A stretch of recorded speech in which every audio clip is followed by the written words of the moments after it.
12 নম্বরে যেটা বলা হয়েছে সেটা হচ্ছে মসজিদমুখী প্রজন্ম গড়ে তোলা। আজকের যে ছোট্ট ছোট্ট শিশু কিশোর তাদেরকে মসজিদমুখী করতে হবে, এটা আমাদের সকলের দায়িত্ব। আজকে আমরা শুধু মসজিদে আসবো, আমরা সলাত আদায় করব, মুরব্বীরা সলাত আদায় করবে, যুবকরা আসবে না, কিশোররা আসবে না, শিশুরা আসবে না, এমনটি নয়। এই মসজিদমুখী তাদেরকে করতে হবে। এজন্য ছোট্ট ছোট্ট যে শিশুগুলো রয়েছে, যে কিশোরগুলো রয়েছে, যে যুবক রয়েছে, তাদেরকেও মসজিদমুখী করতে হবে। মসজিদমুখী প্রজন্ম যদি গড়ে তুলতে না পারেন, আপনারা আমরা যারা আছে, আমরা মৃত্যুবরণ করার পরে মসজিদের আবাদ কারা করবে? তাদেরকে যদি মসজিদে না আনতে পারেন, তাহলে তারা মসজিদে আপনার এবং আমার অবর্তমানে তারাও আসবে না। কারণ আমার বাবারা, আমার চাচারা, আমাদের মুরব্বীরা আমাদেরকে এইভাবে ডাকেনি, মসজিদ যা হয় হোক, আমরা আসবো না, এরকম তাদের চিন্তা ভাবনা হবে। আর আজকে যারা আপনারা মুরব্বী, আজকে যারা আপনারা মসজিদে আসছেন, তারা অবশ্যই আপনাদের বাবা, আপনাদের দাদা আপনাদের হাত ধরে টেনে টেনে নিয়ে আসছেন মসজিদে। এজন্য আজকে আপনারা মসজিদমুখী হয়েছেন। অতএব আপনাদের দায়িত্ব, আমাদের দায়িত্ব রয়েছে এই সন্তানদেরকে মসজিদমুখী করার জন্য, এই প্রজন্মকে মসজিদমুখী করার এই দায়িত্ব আপনার এবং আমার। যদি আমরা এটা করতে পারি, তাহলে তাকে শিক্ষা দেওয়া হচ্ছে, সে মসজিদমুখী আসছে। এক ওয়াক্ত নয়, 2 ওয়াক্ত নয়, মাঝে মাঝে নিয়ে আসবেন, প্রতি ওয়াক্ত ডাকবেন। এইভাবে ডাকার পরে তারা যখন আসবে, আস্তে আস্তে তাদের অন্তর আল্লাহ, তাদের মসজিদের সঙ্গে এই অন্তরটা আল্লাহ তখন সেট করে দেবেন। তখন তারাও বলবে যে আমাদের বাবা, আমাদের চাচা, আমাদের মামা, আমাদের মুরব্বীরা আমাদেরকে এইভাবে ডেকে নিয়ে আসছেন। আজকে যারা এইরকম আছেন, তারাও এরকম এই দায়িত্ব তারা পালন করবে, তারাও একদিন এই কথা বলবে। অতএব এই ছোট বাচ্চাদেরকে অবশ্যই মসজিদমুখী করতে হবে। এ প্রসঙ্গে দুটি কথা না বললেই নয়। ভারত উপমহাদেশের একজন বিখ্যাত আলেম, তার নাম আপনার সিদ্দিক ভূপালী। তিনি ভারত উপমহাদেশের শ্রেষ্ঠ একজন আলেম ছিলেন। তার মা তাকে মসজিদে নিয়ে আসতেন। তার বাবা বাবা আগে মৃত্যুবরণ করেছিলেন।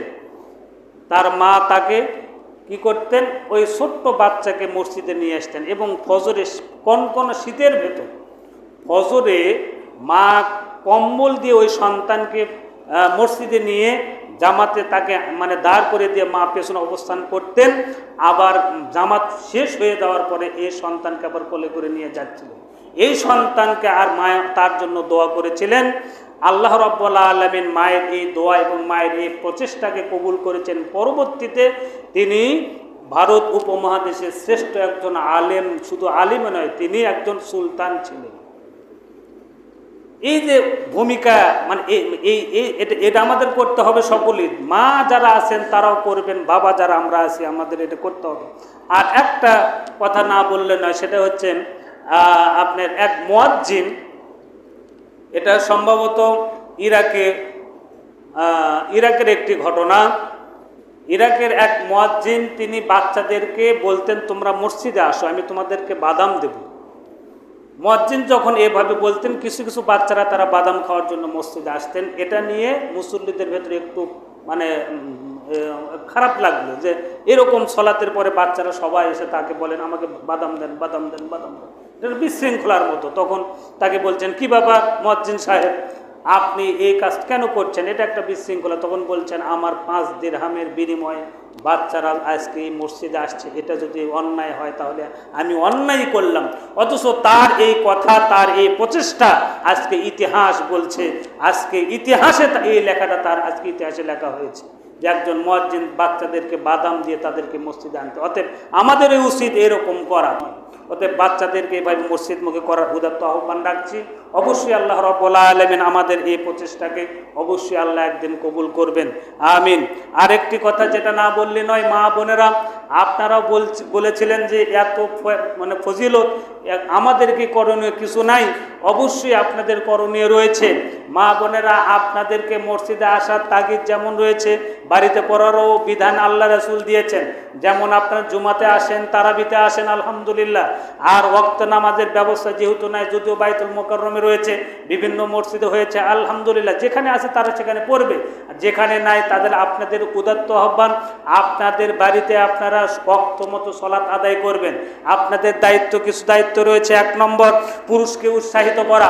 আপনি একজন নারী আপনার স্বামীকে, আপনার সন্তানকে ওয়াক্ত মোতাবেক মসজিদে যখন সময় হবে তখন আপনি বাড়ি থেকে তাদেরকে বের করে দিবেন, তাদেরকে প্রস্তুতি নেওয়াবেন।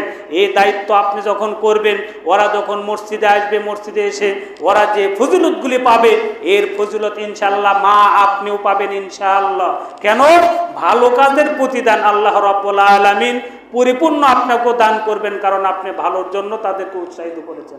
অতএব আপনাদেরও ইনশাআল্লাহ আপনাদেরকে আল্লাহ রাব্বুল আলামিন এই ফজিলতগুলি দেবেন। 2 নম্বর বলা হয়েছে বাড়িতে সলাতের জন্য অবস্থান নির্ধারিত একটা স্থান করে নেবেন। মনে করবেন এটা আমার, এটাই মসজিদ।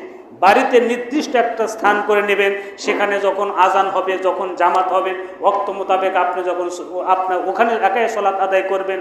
জামাতে সলাত আদায় করলে যে সব আল্লাহ রাব্বুল আলামিন তাদেরকে আপনাদেরকে ওই রকম সব পরিপূর্ণ দিতে পারেন, অথবা দেবেন ইনশাআল্লাহ। আল্লাহর উপর তাওয়াক্কাল রাখুন, ভরসা রাখুন, ইনশাআল্লাহ আপনাদেরকে আল্লাহ রাব্বুল আলামিন দেবেন। আর একটি যে কাজ, সেটা হচ্ছে আপনাদের মসজিদে সার্বিক সহযোগিতা করা। যখন মসজিদে কোনো কাজ হবে সার্বিক সহযোগিতা করবেন। আপনারা সার্বিক সহযোগিতা করেও এই সওয়াবের অংশের ভাগী হবেন ইনশাআল্লাহ। আল্লাহ রাব্বুল আলামিন আমার মা বোনদেরকেও পরিপূর্ণ এই সওয়াবগুলি দান করুন, আমিন।